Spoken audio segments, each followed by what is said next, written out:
Gold, trusted gold buyers. మీరు తాకట్టు పెట్టిన బంగారాన్ని విడిపించి ఈ రోజు ఉన్న మార్కెట్ ధరకు కొనబడను.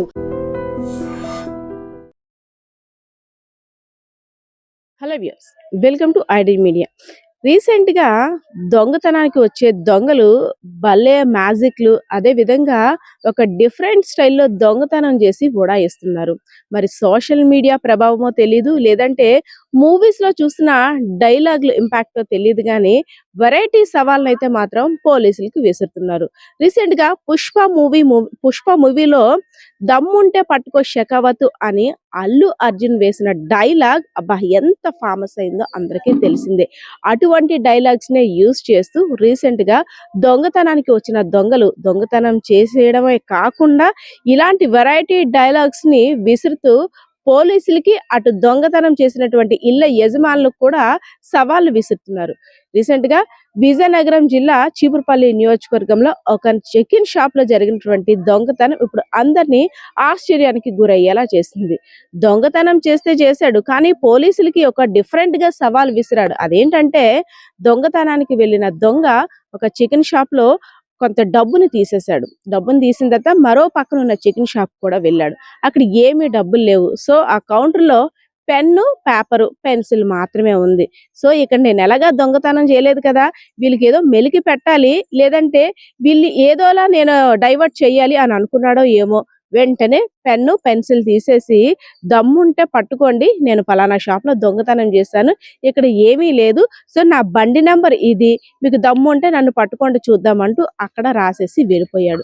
సో పొద్దున్న వచ్చి chicken shop owners chicken shop open చేసి చూసేసరికి ఒక షాప్లో డబ్బులన్నీ కూడా మాయమైపోయి, అంటే 2500 నుండి 3000 రూపాయల వరకు ఉన్న డబ్బులు మాయమైపోయాయి. మరో చికెన్ షాప్ లో ఏమీ లేకపోవడంతో అక్కడ ఉన్నటువంటి పెన్ను, పేపరు పైన ఉంది, అదే విధంగా పెన్సిల్ కూడా. సో అక్కడ ఉన్న డైలాగ్స్ చూసి చికెన్ షాప్ ఓనర్స్ ఒక్కసారిగా అవాక్ అయ్యారు. వెంటనే పోలీసులకి సమాచారాన్ని కూడా ఇచ్చారు.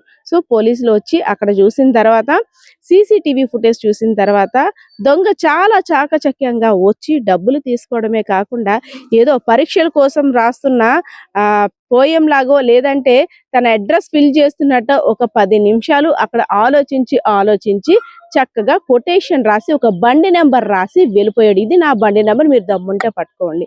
అయితే అక్కడికి పోలీసులకి అనేక అనుమానాలు కూడా వ్యక్తమవుతున్నాయి. కేవలం మమ్మల్ని తప్పుదోవ పట్టించడం కోసం ఇలా వేరే వాళ్ళ బండి నెంబర్ రాసి ఇలా ప్రవర్తించాడా, లేదంటే నిజంగా తన బండి నెంబర్ ఇదే అనేసని మాకు సవాల్ విసిరాడా? ఎందుకంటే గతంలో కూడా 10 నెలల క్రిందట అదే చికెన్ షాప్ లో దాదాపు 35,000 రూపాయలు నగదు దొంగతనం జరిగింది. సో అదే దొంగ మళ్ళీ ఇప్పుడు కూడా వచ్చాడా? అనేక కోణాల్లో కూడా పోలీసులు అయితే మాత్రం దర్యాప్తు చేస్తున్నారు. సో ఎవరైతే దొంగతనానికి వచ్చిన దొంగ అంతర్రాష్ట్ర ముఠాకు సంబంధించిన వ్యక్తి, లేదంటే లోకల్ వ్యక్తి అనే అనేక కోణాల్లో కూడా దర్యాప్తును కూడా ప్రారంభించారు. సో ఏదైతేనే ఒక దొంగ రాసిన కొటేషన్ ఇప్పుడు వైరల్ గా మారింది. ఆ చికెన్ షాప్ యాజమాన్యం కూడా రిపీటెడ్ గా మా షాప్స్ మీదే టార్గెట్ చూస్తున్నారు. సో ఎలా అయినా పట్టుకోండి, అంతలా సవాల్ విసురుతున్నాడు అంటే మీరు ఎందుకు వాడిని పట్టుకోవడానికి ప్రయత్నించట్లేదు? రేపు పొద్దున ఇంకేదైనా చెయ్యొచ్చు. సో ఇంకొకరు బండి నెంబర్ ఇచ్చి తప్పుదోవ పట్టిస్తున్నాడు అంటే వేరెవరినో టార్గెట్ చేస్తున్నాడేమో. సో ఈ చిక్కుముడుగు మాత్రం మీరే విప్పాలంటూ పోలీసులు ప్రాధేయపడ్డారు. సో ఘటనా స్థలాన్ని పరిశీలించినటువంటి పోలీసులు సీసీటీవీ ఫుటేజ్ ను కూడా తీసుకున్నారు. అదే విధంగా అక్కడ జరిగిన దొంగతనం వివరాలన్నీ కూడా అడిగి తెలుసుకున్నారు.